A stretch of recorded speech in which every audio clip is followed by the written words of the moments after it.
Hello everyone, स्वागत है आप सबका हमारे इस यूट्यूब चैनल में। आज हम करेंगे मैथ का टॉपिक जो प्लस वन का टॉपिक है और कॉम्पिटेटिव एग्जाम में भी आता है। तो सेट के बारे में आज हम पढ़ेंगे, पूरा चैप्टर हम डिटेल में करेंगे। तो सबसे पहले सेट होता क्या है, अगर इसकी डेफिनेशन की बात करें तो इसकी डेफिनेशन क्या होती है कि सेट है जो कोई भी सेट है, सेट होगा एक कलेक्शन होगी, सेट होगी एक कलेक्शन होगी। किसकी कलेक्शन होगी? कलेक्शन मीन्स हमने कलेक्ट करनी है चीजें। तो कलेक्शन होगी किसकी कलेक्शन? एक तो वेल डिफाइंड चीजें होनी चाहिए, well defined and distinguishable things. तो कलेक्शन तो हमें पता है कि इकट्ठी करनी है चीजें, ये तो पता है कलेक्शन का वर्ड। उसके बाद है वेल डिफाइंड। वेल डिफाइंड का क्या मीनिंग है और डिस्टिंग्विशेबल का क्या मीनिंग है? डिस्टिंग्विशेबल का मीनिंग है कि वो अलग अलग हो पाए, ऐसी चीजें होनी चाहिए कि उनको डिफरेंशिएट कर सके हम कि ये इस ग्रुप में आएगी, ये इस ग्रुप में आएगी। जैसे हम बात करें, हमारे पास बुक्स हो, जैसे फिजिक्स की बुक्स है हमारे पास और मैथ की बुक है। तो हम इसको अलग अलग कर सकते हैं, कितने भी ज़्यादा बुक्स भी हों हमारे पास, तो हम ऊपर उसके जो रैपर होता है उसका या कवर होगा उसके ऊपर फिजिक्स या मैथ देके उसको हम अलग अलग कर सकते हैं। तो ये दोनों चीज़ें क्या है? डिस्टिंग्विशेबल है। तो डिस्टिंग्विश का मीनिंग है कि हम उसको अलग अलग कर पाएंगे। उसके बाद है ये वाला वर्ड वेल डिफाइंड। तो वेल डिफाइंड का मीनिंग क्या है? वेल डिफाइंड का मीनिंग है कि जो भी हमें डेफिनेशन दी होगी कि इसका सेट बना के दिखाओ, तो वो सेट है जो 4% हम अगर लगा दें तो वो सेम सेट बनाए। जैसे हम इसकी बात करें, हम बुक्स का जो सेट बना था फिजिक्स और मैथ की अलग अलग करनी थी, तो सभी को पता है कि उसके ऊपर फिजिक्स लिखा होगा तो फिजिक्स वाली अलग निकाल देंगे, मैथ वाली अलग निकाल देंगे। ये वेल डिफाइंड हो गया। जैसे हम बात करें इंटेलिजेंट पर्सन की, इंटेलिजेंट पर्सन इन पंजाब, जैसे इसकी बात करें कि पंजाब में इंटेलिजेंट पर्सन है, उसका सेट बनाना है। उसका सेट क्यों नहीं बन पाएगा? क्योंकि अगर हम 4% ले लें, 4% को हमने बोल दिया कि इसका सेट बना के दिखाओ, तो हो सकता है किसी एक के अकॉर्डिंग कोई और इंटेलिजेंट लगता है उसको, किस सब्जेक्ट में इंटेलिजेंट हो, किसी दूसरे के अकॉर्डिंग और हो सकता है, और तीसरे के अकॉर्डिंग किसी और फोर्थ के अकॉर्डिंग कोई और हो सकता है। तो वो एक जैसा सेट नहीं बना पाएंगे। इसका मीनिंग ये क्या है? वेल डिफाइंड नहीं है। इसी तरीके से एक है हमारे पास, जैसे हम बोल दें ब्यूटीफुल गर्ल्स, कि ब्यूटीफुल गर्ल्स है जो उनका सेट बना के दो, तो ब्यूटीफुल गर्ल्स की जो सेट है वो भी ये अलग अलग बना सकते हैं। हो सकता है ये चारों सेम ना बनाए। तो वेल डिफाइंड का मीनिंग होता है कि अगर हम कितने भी मर्जी पर्सन को बोल दें कि इसका सेट बनाओ, तो वो सेम ही सेट बना पाए, तो उसको बोलते हैं हम वेल डिफाइंड। तो कलेक्शन का मीनिंग इकट्ठा करना। वेल डिफाइंड का मीनिंग है कि उसकी डेफिनेशन ऐसी होनी चाहिए कि कोई भी पर्सन सेट बनाए तो वो सेम सेट ही बनाए। डिस्टिंग्विशेबल आपको पता ही है कि वो अलग अलग हो पानी चाहिए। तो ये हमारी होगी डेफिनेशन की सेट होता क्या है। अब हम सेट को लिखते कैसे हैं वो बताते हैं आपको। तो जैसे हम बात करें कि सेट ऑफ वॉवल्स है, जैसे सेट ऑफ वॉवल्स कि वॉवल्स का सेट बनाना है हमें पता है वॉवल्स क्या होते हैं, ए ई आई ओ यू, ये हमारे वॉवल्स हैं। तो इसको हम लिखेंगे कर्ली ब्रैकेट्स के अंदर। सेट के एलिमेंट होते हैं ये वाले, जो इसके अंदर आएंगे इसको बोलेंगे हम एलिमेंट है। ये हमारे एलिमेंट्स होने चाहिए। इसको हम डिस्टिंग्विश करेंगे कि कॉमा डाल के, एक इसमें रिपीट नहीं होना होता, कोई भी एक बार ही आती है, हर एक चीज एक बार आती है, और उसको कॉमा से अलग अलग करते हैं। इसकी सीक्वेंस है जो वो अलग अलग हो सकती है, जैसे यू को हम पहले लिख सकते हैं, ए को बाद में, उसका कोई इशू नहीं होता। इसको हम कर्ली ब्रैकेट से डिनोट करेंगे। इसके जो अंदर आएंगे वो ऑलवेज एलिमेंट कहलाते हैं, उसको हम बोलते हैं एलिमेंट्स। जो सेट है उसको डिनोट करेंगे कैपिटल लेटर से, जैसे हम ए से डिनोट कर सकते हैं या बी से डिनोट कर सकते हैं। जैसे हम बात करें कि फर्स्ट 5 प्राइम नंबर का सेट बनाओ, तो हमने जैसे बना दिया बी सेट है, कैपिटल लेटर से हमने इसे नोट कर दिया, तो हम यहाँ पे लिखेंगे कर्ली ब्रैकेट। उसके बाद हमने फर्स्ट 5 प्राइम नंबर लिखने, प्राइम नंबर में पता है 2 से स्टार्ट होता है 2, उसके बाद 3, उसके बाद 5, उसके बाद 7 और उसके बाद 11। तो ये हमारा एक सेट बन गया। इसकी सीक्वेंस अलग अलग हो सकती है कि 11 हम पहले लिखते हैं ये बाद में लिख रहे हैं, उसका कोई इशू नहीं होता। और जो एक डिजिट है या एक एलिमेंट है वो एक बार ही आएगा, 2 बार आने की जरूरत नहीं है उसको, ठीक है, ऐसे होता है। तो ये हमारा सेट का डेफिनेशन और उसकी नोटेशन होगी। तो जो तो ये फॉर्म है कि कॉमा डाल के हम उसके एलिमेंट अलग अलग लिख देते हैं, उसको हम बोल देते हैं, वो उसकी है रोस्टर फॉर्म, ये इसकी है रोस्टर फॉर्म। एक होती है सेट की builder form, set builder form. तो set builder form, set builder form और set roster form. Roster form का मीनिंग है कि ऐसे कर्ली ब्रैकेट में हम लिखने हैं उसके अलग अलग एलिमेंट्स जितने भी हैं।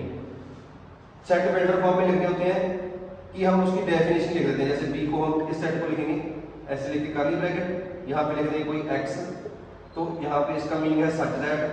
तो एक्स, कौन से एक्स लेने हैं हमने, x is prime less then 10, या first prime, X is first, x is in first 5 prime number, 5 prime number.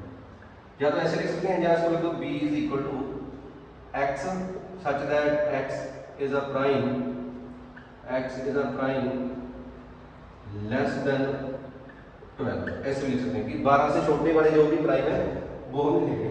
तो ये इसकी डेफिनेशन होती है, इसको बोलते हैं सेट बिल्डर फॉर्म की। इसकी बिल्डिंग बनानी है, मींस जो बिल्ड करते हैं सेट को, इसके अकॉर्डिंग, इस डेफिनेशन के अकॉर्डिंग हम उसमें डालेंगे। जैसे इसकी हम डेफिनेशन पढ़ के लिखेंगे तो एक्स का लिखना है, एक्स को प्राइम नंबर लिखना है। कौन से प्राइम लिखने हैं, 12 से छोटे छोटे। या इसके अकॉर्डिंग एक्स क्या है, एक्स फर्स्ट 5 प्राइम नंबर में से होना चाहिए।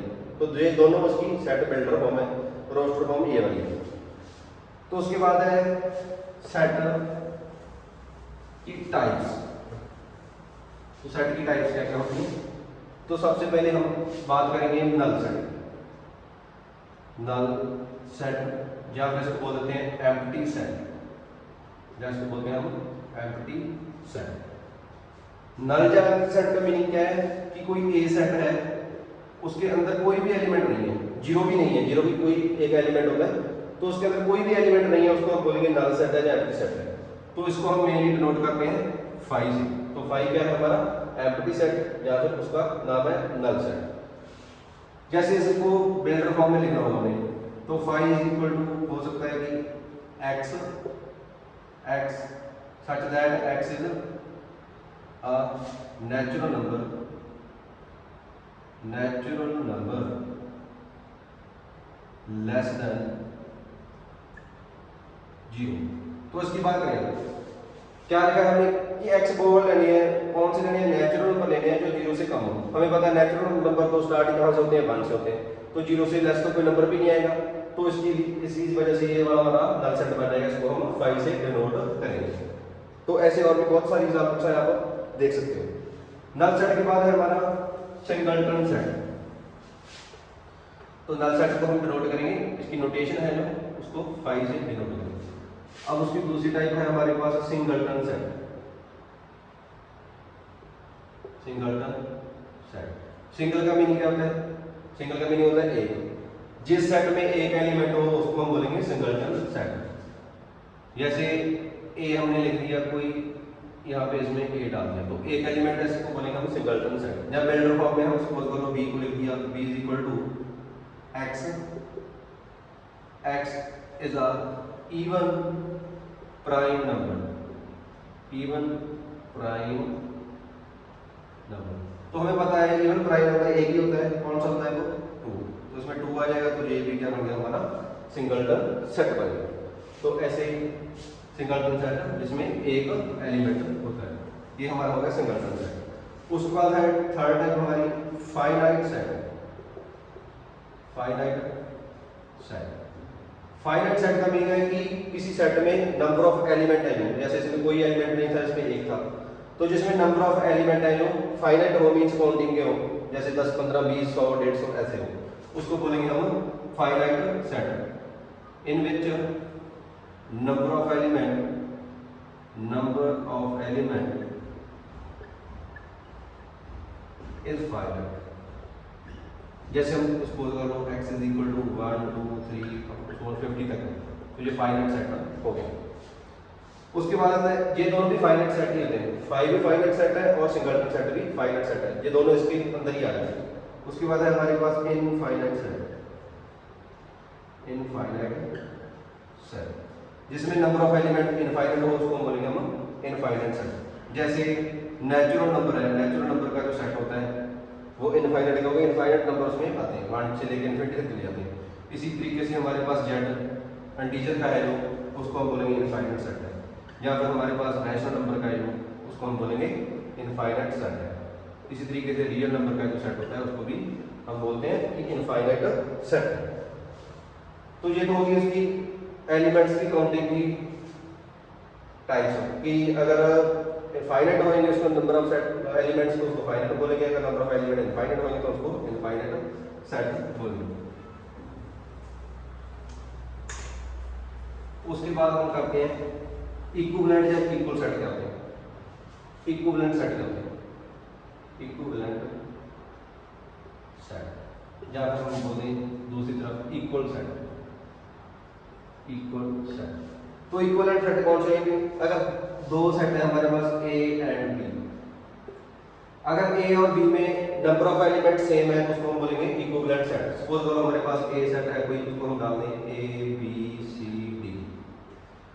एक हमारा सेट हो गया बी इज इक्वल टू 4 3 2 1, ये हो गया। तो इसमें नंबर ऑफ एलिमेंट 4 है, इसमें भी 4 है, तो ये दोनों हमारे इक्विवेलेंट सेट है। इक्वल सेट में क्या होता है कि उसका order means number of element भी सेम होने चाहिए और सेट भी इक्वल होना चाहिए।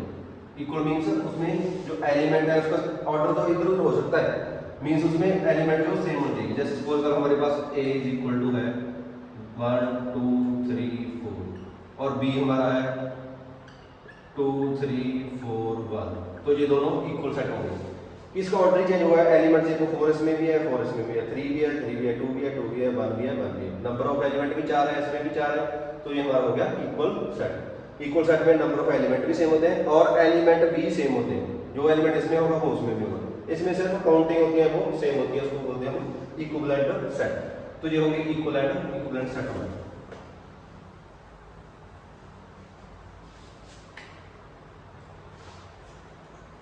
उसके बाद हम एक सिंबल की बात करते हैं। जैसे हमारे पास कोई ए सेट है ए बी सी, तो ए है जो इसका एलिमेंट, उसको हम लिखेंगे कि ए एलिमेंट जो स्मॉल ए लेटर है वो ए सेट में है, तो उसको लिखेंगे बिलोंग्स टू ए। इसका मीनिंग है कि ए इसके अंदर है, ए सेट के अंदर।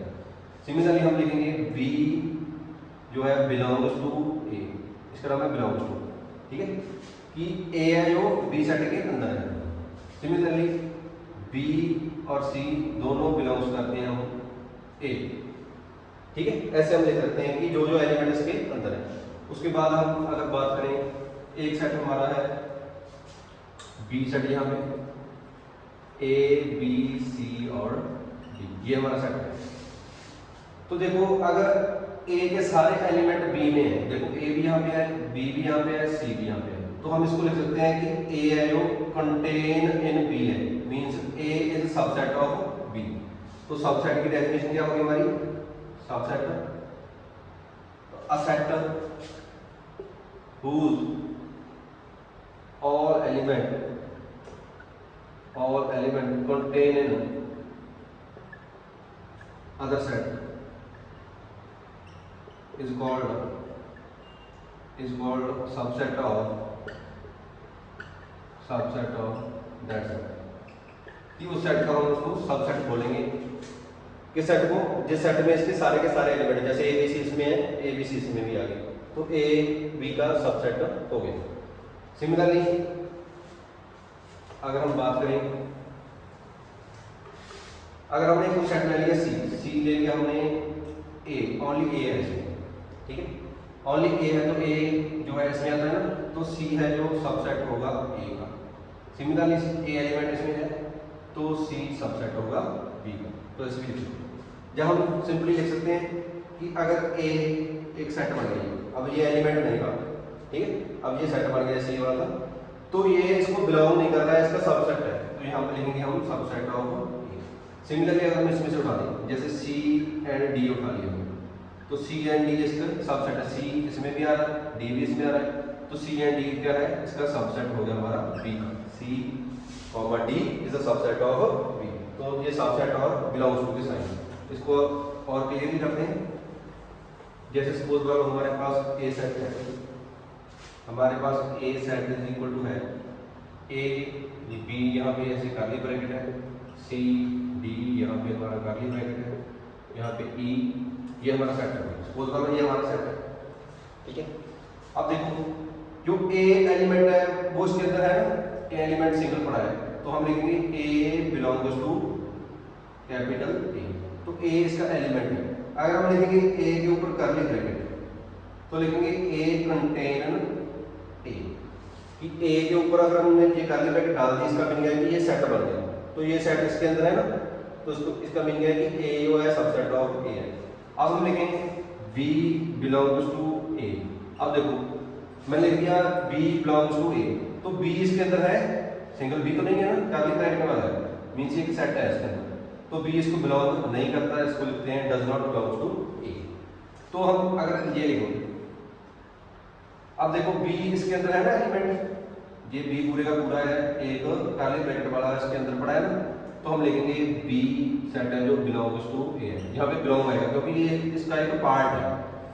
अगर हम लिखेंगे बी, ये एक एलिमेंट हो गया, उसके और ऊपर एक कर्ली ब्रैकेट डाल देंगे, तो ये एक सेट बन गया, बी एलिमेंट का एक सेट बन गया, ये वाले एलिमेंट का एक सेट बन गया, तो इसको हम लिखेंगे कंटेन इन ए, तो इसको ही अंदर आएगा, इसका मीनिंग ये कंटेन करेगा इसको। सिमिलरली अगर हम बात करें सी डी है, सी डी इसमें कंटेन कर रहे हैं सी डी। अब देखो सी डी चेक करो, उसके कर्ली ब्रैकेट में उसके अंदर ही पड़ा है ना, तो इसका मीनिंग है इसका एलिमेंट है, बिलोंग्स करेगा, कंटेन नहीं करेगा। अगर इसके अंदर ही है वो वाला एलिमेंट, पूरे का पूरा एलिमेंट है ना, ये कर्ली ब्रैकेट वाला सी है ना डी, तो यहाँ पे इसका बिलोंग आएगा, कंटेन नहीं करेगा, तो डज नॉट कंटेन है। अगर हम ऐसे लिखते हैं सी डी, इसके ऊपर कर्ली ब्रैकेट के ऊपर एक और कर्ली ब्रैकेट डाल देते हैं, तो ये अब सेट बन गया, तो ये सेट कंटेन होएगा ए, तो ये इसका सबसेट होगा। ये समझ गए दोनों साइड, ये बिलोंग्स टू का और ये कंटेन होगा। उसके बाद है हमारे पास इंटरसेक्शन एंड यूनियन। इंटरसेक्शन पहले हम करेंगे इंटरसेक्शन। इंटरसेक्शन का मीनिंग है एंड या बोथ, एंड या बोथ, इसका मीनिंग होता है एंड या बोथ। इसका मीनिंग क्या है, जैसे हमारे पास कोई ए सेट है, ए इज इक्वल टू है हमारे पास 1 2 3 4 5। एक सपोज का हमारे पास सेट है बी इज इक्वल टू 4 5 6 3 9, ये वाला हमारा सेट है। ए और बी हमारे दो सेट है, हमने निकालना है कि उसकी इंटरसेक्शन क्या है। इंटरसेक्शन का मीनिंग है कि वो वाले एलिमेंट जो दोनों में बोथ में हो, या ए में एंड बी में दोनों में हो। एंड का मीनिंग है, बोथ का मीनिंग भी इंटरसेक्शन होता है, तो ए एंड बी या ए इंटरसेक्शन बी, इसका साइन होता है उल्टा यू डालना है, तो इंटरसेक्शन बोलना है इसको, ए इंटरसेक्शन बी। उसमें कौन से एलिमेंट आएंगे, जो कॉमन एलिमेंट हो, जो दोनों में कॉमन पार्ट आएगा उसको हम बोलेंगे उसका इंटरसेक्शन। अब देखो इसमें कॉमन क्या आ रहा है, यहाँ पे 4 है, यहाँ पे 2 है, ठीक है। अब यहाँ पे 5 भी है, यहाँ पे 5 है, उसके बाद यहाँ पे 3 है, यहाँ पे 3 है, 2 1 2 यहाँ पे नहीं है, तो नहीं है, तो क्या आ गया 4 5 एंड 3, ये हमारा इसका इंटरसेक्शन आ गया। एक और एग्जाम्पल करते हैं, जैसे हमारे पास कोई ए सेट है, ए इज इक्वल टू है हमारा ए बी 1 3, बी सेट है हमारा 2 5 6 बी, ये वाला है, तो हम ए इंटरसेक्शन बी निकालें। ए इंटरसेक्शन बी हमारा क्या आएगा, ए इंटरसेक्शन बी का मीनिंग जो कॉमन पार्ट है। अब इसमें ए आ रहा है, नहीं आ रहा, इसमें बी आ रहा है, आ रहा है दोनों में, तो बी आ जाएगा। यहाँ पे 1 आ रहा है, नहीं आ रहा, 3 आ रहा है, नहीं आ रहा, तो हमारा पॉइंट क्या आ जाएगा, बी इसका कॉमन पार्ट आ जाएगा, मीन्स इसकी इंटरसेक्शन आ जाएगा।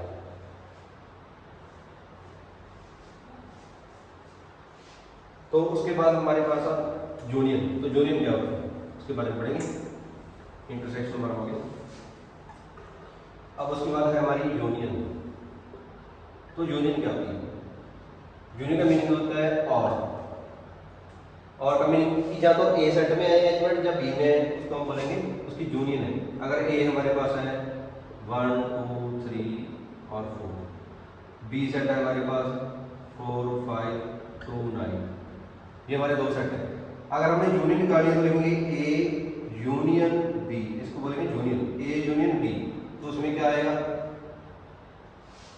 जो रिपीट होंगे एलिमेंट बस वो 2 बार ले लेते हैं, बाकी सारे एलिमेंट लिख लेते हैं। यहाँ पे ये 1 लिख दिया, पहले ए के सेट के लिख लो सारे एलिमेंट 1 2 3 4। यूनियन में क्या होता है, पहले सेट के लिख लो एलिमेंट। अब जो दूसरे में रिपीट हो रहे हैं वो नहीं लिखने, जो पेंडिंग बच गई वो लिखने। अब देखो 1 2 3 4 लिख दिया हमने, 4 आ रहा है 4 हमने लिख लिया ऑलरेडी, 5 आ रहा है 5 नहीं लिखा तो 5 लिख देंगे, उसके बाद 2 है 2 हमने लिख रखा है, उसके बाद क्या है 9, तो यहाँ पे आ गया हमारा 9। तो यूनियन का मीनिंग होता है कि एक सेट को लिख लो, उसके बाद दूसरे सेट में लिखो, अगर तो वो कॉमन एलिमेंट है वो छोड़ दो, जो पेंडिंग बच गई वो वाले लिख दो, तो यूनियन ऐसे निकल जाती है। जैसे हम और एग्जाम्पल लेते हैं इसकी,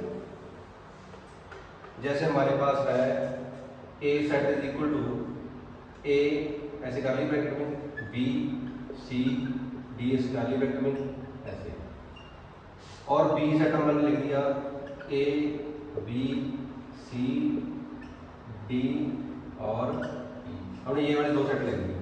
अब हमें निकालना है इसकी यूनियन, तो यूनियन जाएगी और इंटरसेक्शन जाएगी। पहले हम निकालेंगे इंटरसेक्शन, अभी हमने सीखा इंटरसेक्शन। ए इंटरसेक्शन बी क्या होगी कि ए और बी में जो कॉमन है वो लिखने हैं। अब देखो ए के ऊपर कर्ली ब्रैकेट है, तो इसमें दोनों ए के ऊपर कर्ली ब्रैकेट वाला एलिमेंट है कोई, तो नहीं है, तो ये वाला नहीं आएगा, कट हो गया। उसके बाद देखो बी, बी इसमें है, हाँ यहाँ पे भी पड़ा है यहाँ पे भी पड़ा है, तो इसमें क्या आएगा, तो बी आएगा, उसके बाद कॉमन लगा देते हैं। उसके बाद देखो सी, सी सिंगल वाला है, कर्ली ब्रैकेट वाला नहीं है, तो ये वाला सी नहीं आएगा। और डी और ई दोनों साथ में कर्ली ब्रैकेट में देखेंगे, डी ई साथ में नहीं है, अकेला है, ई अकेला है, तो हमारे पास क्या आ गया, ओनली इंटरसेक्शंस का बी आ जाएगा। अगर हम इसकी यूनियन निकालेंगे तो ए यूनियन बी हमारी क्या आएगी, पहले तो फर्स्ट वाले सारे एलिमेंट लिख देंगे, फर्स्ट वाले सारे एलिमेंट हमने लिख दी जैसे कि थे A B C D E एक साथ में। अब देखो उसके बाद क्या करना है, अब देखो इसमें क्या है, ये वाले एलिमेंट लिख लिए, इसमें पहला एलिमेंट देखेंगे ए, इसमें ए आ गया, ए हमारा नहीं आया क्योंकि कर्ली ब्रैकेट में आया है, वो सिंगल ए नहीं आया, तो हम यहाँ लिख देंगे ए आया। उसके बाद बी देखो, बी यहाँ पे ऑलरेडी आ गया, नहीं लिखेंगे। उसके बाद सी देखो कर्ली ब्रैकेट में नहीं आया, तो सी यहाँ पे कर्ली ब्रैकेट में लिख देंगे। उसके बाद हमारा डी अकेला भी नहीं आया, तो डी कर्ली ब्रैकेट में यहाँ पे लिख देंगे। उसके बाद ई भी नहीं आया, ऐसे, तो यूनियन हमारी ऐसे इसकी आ जाएगी। तो आपने ध्यान रखना है कि कर्ली ब्रैकेट का मीनिंग अलग हो जाता है, ए और ये ए कर्ली ब्रैकेट इक्वल नहीं होते, वो अलग अलग होते हैं, तो ऐसे हम यूनियन निकाल सकते हैं। उसके बाद हमारे पास यूनिवर्सल सेट क्या होता है, तो लिखेंगे universal set, universal set. Universal set क्या है, अगर हमने दो सेट लिख लिए, ए इज इक्वल टू लिख लिया हमने 2 3 4 ऐसे 5 9 यहाँ पे लिख लिया, तो बी हमने लिख लिया जैसे 4 6 8 10। अब देखो ये दो सेट की हम बात कर रहे हैं, अगर ये दोनों से एक बड़ा सेट बना लिया कि दोनों के दोनों सेट उसमें आ जाए, जैसे हमने लिख दिया u इज इक्वल टू 1 2 3 4 5 6 7 8 9 10। अब देखो ए सेट भी इसमें आ गया, 1 2 3 5 9 है इसमें, 4 6 8 10 ये भी इसमें है, तो इसका मीनिंग इन दोनों के लिए ये यूनिवर्सल सेट है, मींस ये दोनों सेट इसमें से बनाए जा सकते हैं। यूनिवर्सल सेट यूनिक नहीं होता, ये ज़्यादा भी हो सकते हैं, जैसे हम यूनिवर्सल सेट को ये लिख सकते हैं कि नेचुरल नंबर है सारे 1 2 3 4 अप टू 7, तो ये सारे एलिमेंट्स में से भी ये बना ही सकते हैं हम।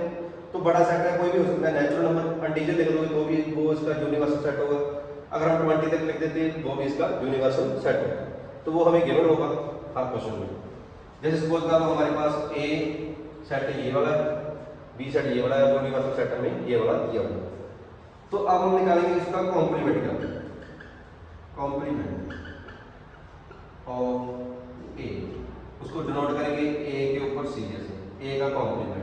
तो इसका मीनिंग क्या होता है कि हमने यूनिवर्सल सेट में से ए सेट को माइनस करना है, जैसे मान लो यूनिवर्सल सेट में से A intersection universal set minus करना है, ऐसे मान लो। तो क्या करना है, हमने यूनिवर्सल सेट में से वो वाले एलिमेंट माइनस करने हैं, वो वाले कट करने हैं जो ए में है, मींस जो ए में है वो ए कॉम्प्लीमेंट में नहीं है, तो ए कॉम्प्लीमेंट में क्या आएगा, ये 1 2 3 5 9 छोड़ के जो भी इसमें बचा है वो सारा आ जाएगा।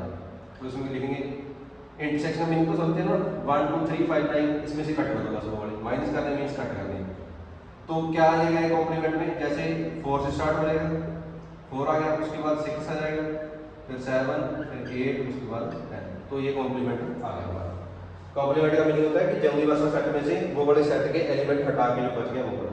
सिमिलरली अगर हम बी कॉम्प्लीमेंट निकालेंगे तो बी कॉम्प्लीमेंट क्या आएगा हमारा कि बी को छोड़ के जो एलिमेंट इसमें बच रहे हैं वो वाले लिखो, जैसे 4 6 8 10 हमने नहीं लिखना, बाकी लिखने 1 2, यहाँ पे 3 आ गया हमारा, 5, उसके बाद 7, उसके बाद 9। तो ये वाले हमारे एलिमेंट आ गए बी कॉम्प्लीमेंट।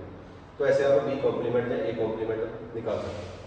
अगर हम निकालना हो यूनिवर्सल का कॉम्प्लीमेंट ही निकालना होगा, सपोज अगर हमने यूनिवर्सल सेट किया हुआ ये, तो इसका कॉम्प्लीमेंट निकालना है। यूनिवर्सल का कॉम्प्लीमेंट मीन्स यू में से वो वाले एलिमेंट निकालने हैं जो यू में है, तो यू में से यू वाले निकाल देंगे कुछ नहीं बचेगा, तो उसका मीनिंग बच गया वो सिंगल कर्ली ब्रैकेट बन गई, जहाँ उसको बोल देते हैं 5। तो ये हो गया कॉम्प्लीमेंट का यूनिवर्सल सेट।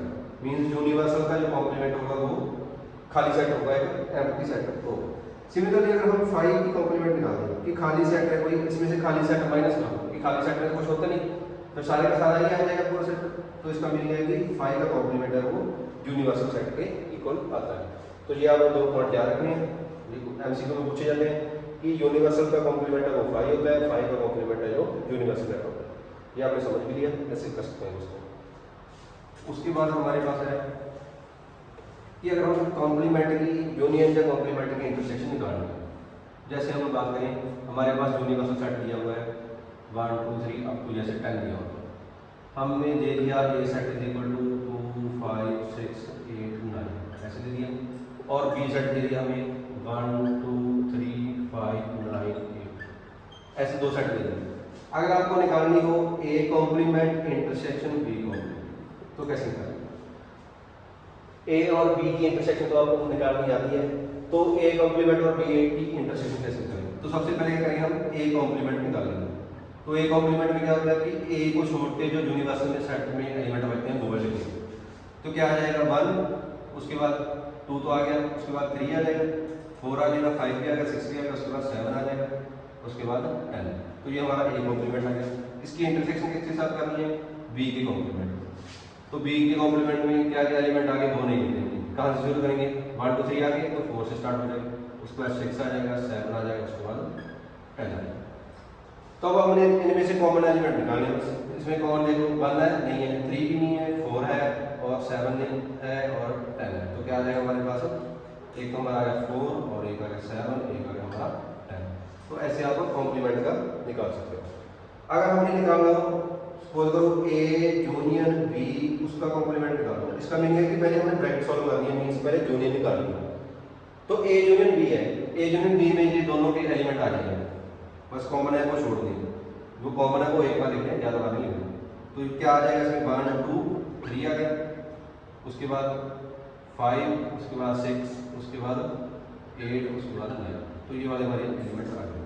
अब देखो ये यूनियन निकाल ली, उसको हमने कॉम्प्लीमेंट निकालना है। कॉम्प्लीमेंट का मीनिंग क्या है कि ये वाले एलिमेंट छोड़ के यूनिवर्सल में जो बचा है वो लिखो। तो क्या आ जाएंगे? देखो 4 नहीं आया, उसके बाद 7 नहीं आया, उसके बाद 10 नहीं आया। तो देखो एक बस बात नोट करो, उसमें से हमने पहले निकाला था ए का कॉम्प्लीमेंट इंटरसेक्शन बी का कॉम्प्लीमेंट, जो आया 4 7 10। उसके बाद निकाला हमने ए यूनियन बी, उसका कॉम्प्लीमेंट वो भी आया 4 7 10। तो यहाँ से एक हमारे रिजल्ट मिल गया कि जो इंटरसेक्शन होती है पहले कॉम्प्लीमेंट करके इंटरसेक्शन लेंगे। अब देखो इसका आंसर भी सेम है, इसका भी सेम है। तो इसका मीनिंग है कि ए का कॉम्प्लीमेंट इंटरसेक्शन बी का कॉम्प्लीमेंट वो इक्वल होता है ए यूनियन बी उसके कॉम्प्लीमेंट के इक्वल।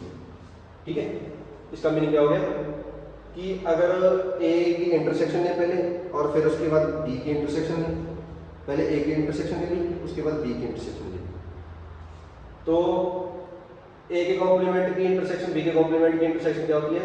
ए यूनियन बी के कॉम्प्लीमेंट की, पहले ए और बी की यूनियन करनी है, उसके बाद उसका कॉम्प्लीमेंट है। तो वो दोनों इक्वल आ जाते हैं। इसको बोलते हैं हम डी मॉर्गन लॉ।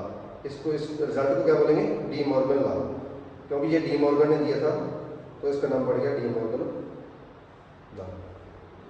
तो मीनिंग क्या है कि अगर कॉम्प्लीमेंट निकालने हैं, अगर दो सेट का अलग अलग कॉम्प्लीमेंट निकालने हैं, तो उसमें जो सिंबल है इंटरसेक्शन का यूनियन में हो जाता है, यूनियन का इंटरसेक्शन में। जैसे हम आइडेंटिटी करते हैं ए प्लस बी का स्क्वायर, वैसे वाला ये समझ लो कि वैसे ही है। सिमिलरली इसका और रिजल्ट होता है ये हमने लिखा था ए का कॉम्प्लीमेंट इंटरसेक्शन बी का complement equal to A union B इसका कॉम्प्लीमेंट। अगर ऐसे आ जाता हमारे पास ए कॉम्प्लीमेंट यूनियन बी का कॉम्प्लीमेंट, तो वो किसके इक्वल आता? वो आता ए इंटरसेक्शन बी उसका कॉम्प्लीमेंट, ठीक है, ऐसे आएगा।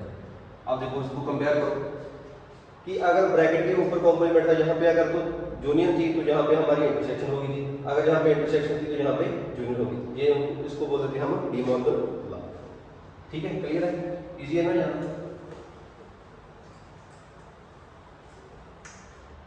तो कॉम्प्लीमेंट आपको निकालना आना चाहिए। अगर हम बात करें वेन डायग्राम की, वेन डायग्राम जो मैथमेटिशियन था उसने दी थी, तो वेन डायग्राम में हम क्या करेंगे, एक बॉक्स ले लेंगे, उसको हम मानेंगे कि यूनिवर्सल सेट है, ये हमारा यू बाय करेगा। अगर दो सेट की बात कर रहे हैं तो दो सर्कल लगाओ यहाँ पे, एक सर्कल यहाँ पे और एक सर्कल यहाँ पे, ये हमारा, इसको मान लो ए सेट है, इसको मान लो बी सेट है। तो ऐसे हम डिनोट करेंगे। सपोज करो आपके पास यूनिवर्सल सेट में है 1 से लेके 10 तक, तो 1 2 3 4 5 अप टू यहाँ पे 10 तक, और ए में मान लो आपके पास है 1 2 3 5 9 ऐसे एलिमेंट है। सिमिलरली बी में मान लो आप है हमारे पास 2 5 8 9 10। तो वेन डायग्राम में हम कैसे इसको डिनोट करेंगे, कैसे लिखेंगे? तो अब देखो यूनिवर्सल सेट में क्या है 1 से लेके 10 तक है, पहले हम एक एलिमेंट लिख देते हैं, क्या है 1 2 3 5 9 है, उसके बाद बी है। सबसे पहले हमने ए इंटरसेक्शन बी निकाल देनी है, ए इंटरसेक्शन बी जो कॉमन है 2 आ गया, उसके बाद 5 आ गया, उसके बाद हमारा 9 आ गया। तो अब देखो सर्कल में से कॉमन पार्ट, दोनों सर्कल में कॉमन पार्ट कौन सा है, ये वाला ना कॉमन पार्ट, इसका मीनिंग ये इंटरसेक्शन को शो करता है। तो यहाँ पे आ जाएगा हमारा 2 5 9, ये इसके अंदर आ गया, दोनों सेट में आ रहे हैं, उसका कॉमन पार्ट में आ रहे हैं। उसके बाद जो बच गया 2 5 9 में से जो बच गया 2 5 9 में से बच गया 1 3, तो 1 3 इसमें आ गया क्योंकि अकेले ए में है वो बी में नहीं है। ऐसे ही हम बी के एलिमेंट लेंगे, 2 5 9 को छोड़ को जो बच गए वो लिख दो, 2 5 9 को छोड़ के बाद हमारे पास 8 और 10। जो ए में भी नहीं आ रहे और बी में भी नहीं आ रहे वो इस बॉक्स में आ रहे हैं। तो अब देखो हमारे पास यूनिवर्सल सेट में थे 1 से लेकर 10 तक, तो जो एलिमेंट नहीं है वो ए और बी के बाहर लिख देंगे। जैसे 1 आ गया, 2 आ गया, 3 आ गया, 4 नहीं है तो यहाँ पे लिख देंगे 4, 5 आ गया, 6 नहीं है, उसके बाद 7 भी नहीं है, उसके बाद 8 आ गया, 9 आ गया, 10 है। तो 4 6 7 वो इस यूनिवर्सल सेट में आ जाएंगे, ए और बी में नहीं आएंगे। तो ऐसे एलिमेंट के तौर पे हम इसको ऐसे प्लॉट करेंगे। अगर हमने वैसे ड्रॉ करनी है वेन डायग्राम, उसको शेड करना तो कैसे करेंगे, जैसे हमारे पास वेन डायग्राम वैसे ही बना लेंगे हम। वेन डायग्राम में जैसे हमने एरिया शेड करना हो ए इंटरसेक्शन बी का वेन डायग्राम, तो सपोज कर लो आप ये हमारा यूनिवर्सल सेट है यू, ये हमारा हो गया ए सेट, ये हमारा हो गया बी सेट। तो अगर हमने ए इंटरसेक्शन बी को शेड करना है, ए इंटरसेक्शन बी का मीनिंग है कि ए में भी आए वो पार्ट, बी में भी है। अब देखो ये पार्ट ए का है, ये वाला बी का है, तो दोनों में कॉमन क्या आ गया, ये वाला पार्ट आ गया ना, तो हम इसको शेड कर देंगे, ये ए इंटरसेक्शन बी का पार्ट आ जाएगा। अगर हमने शो करना हो कि ए का कॉम्प्लीमेंट शेड करो, अगर ए का कॉम्प्लीमेंट करना हो तो वैसे ही दोबारा बना लेंगे, ये हमारा यूनिवर्सल सेट, ये ए और ये बी, ए आ गया बी आ गया, यहाँ पे यूनिवर्सल सेट। ए के कॉम्प्लीमेंट का मीनिंग है कि ए को छोड़ के बाकी सारा शेड करना। हमें पता है ए का सर्कल है वो वहां तक है, यहाँ तक है, तो इसके अंदर नहीं हमने शेड करना, इसके बाहर बाहर करना है। जो ए के बाहर बच गया वो उसका कॉम्प्लीमेंट है। तो ए के बाहर बाहर क्या बच गया हमारा, ये हमारा ए हो गया, ए के बाहर वाला ये सारा ये भी हो गया, बस ए वाला सर्कल नहीं ड्रॉ करना, उसके बाहर वाला सारा आ जाएगा जैसे ही। तो ये हमारा बन गया ए के कॉम्प्लीमेंट का वेन डायग्राम शो हो गया। तो उसके बाद हम करेंगे जैसे हमने शो करना हो ए यूनियन बी, अगर हमने ए यूनियन बी इसको ड्रॉ करना है वेन डायग्राम, तो वैसे ही एक हम यू ले लेंगे, यहाँ पे हमारा यूनिवर्सल सेट, यहाँ पे ए सेट, यहाँ पे बी सेट, इसको ए नोट कर लो, इसको बी नोट कर लो। अब ए यूनियन बी में क्या होता है कि ए के भी सारे एलिमेंट, बी के भी सारे एलिमेंट, तो ए के सारे एलिमेंट ए वाले सर्कल में आ जाएंगे और बी वाले सारे बी में आ जाएंगे, तो ये वाला सारा शेप हो जाएगा हमारा। तो ये हो गया हमारा ए यूनियन बी। ऐसे ही आप बात करो जैसे हमने करना है ए इंटरसेक्शन बी का कॉम्प्लीमेंट करना है, तो फिर से डायग्राम बनाएंगे, यूनिवर्सल सेट, ये हमारा ए सेट, ये हमारा बी सेट, ए सेट यहाँ पे बी सेट। अब हमें करना है कि ए के साथ इंटरसेक्शन बी के कॉम्प्लीमेंट की। बी के कॉम्प्लीमेंट का मीनिंग है कि बी के सारे बाहर वाला, कि बी से जो है बाहर बाहर वाला आ जाए, अब बी से बाहर क्या है, ये वाला पार्ट है, ये वाला पार्ट, ये वाला, ये वाला, ये वाला, ये वाला, ये सारा पार्ट है हमारे पास जो बी के कॉम्प्लीमेंट में था, ये वाला। अब क्या करना है, उसका ए के साथ इंटरसेक्शन लेनी है। इंटरसेक्शन का मीनिंग उसको में कॉमन लेना है कि एक ए में और बी के कॉम्प्लीमेंट में, बी कॉम्प्लीमेंट में ये है, ए में क्या है, ये पूरा। अब ये ए के कॉम्प्लीमेंट में ये वाला पार्ट नहीं आ रहा, तो इंटरसेक्शन में क्या आ जाएगा, ओनली ये वाला पार्ट, ओनली ये वाला पार्ट, इसको हम शेयर कर देंगे ऐसे। तो ये हो गया हमारा ए इंटरसेक्शन बी का कॉम्प्लीमेंट। तो ऐसे वेन डायग्राम इसके भी शो कर सकते हो। सिमिलरली अगर आपने करना है बी इंटरसेक्शन ए का कॉम्प्लीमेंट, तो वो क्या वाला पार्ट आ जाता, ये वाला पार्ट आ जाता, ओनली ये वाला, ठीक है। अगर हमें करना है ए इंटरसेक्शन बी का complement union B intersection A का कॉम्प्लीमेंट, तो आप क्या करेंगे, देखो ये वाला हमने निकाल रखा है, अगर हम ये वाला पार्ट करेंगे तो इसका में क्या आ जाएगा, ये वाला पार्ट आ जाएगा, तो इसकी यूनियन में क्या आ गया, दोनों आ गए, तो ये यूनियन में दोनों पार्ट आ जाएंगे ऐसे। इसका क्या आ जाएगा आंसर, इसका ये वाला आ गया था और इसका ये वाला आ गया था, यूनियन में दोनों पार्ट शेयर हो जाएगा। तो ऐसे आप इसमें ये वाला भी कर सकते हो। अगर आपको हमारी वीडियो अच्छी लगी हो तो इसे प्लीज़ लाइक और सब्सक्राइब हमारा चैनल जरूर कीजिए और उसको ज़्यादा से ज़्यादा शेयर कीजिए। जो पार्ट इसका पेंडिंग है वो हम सेकंड वीडियो में डाल देंगे। Thank you so much.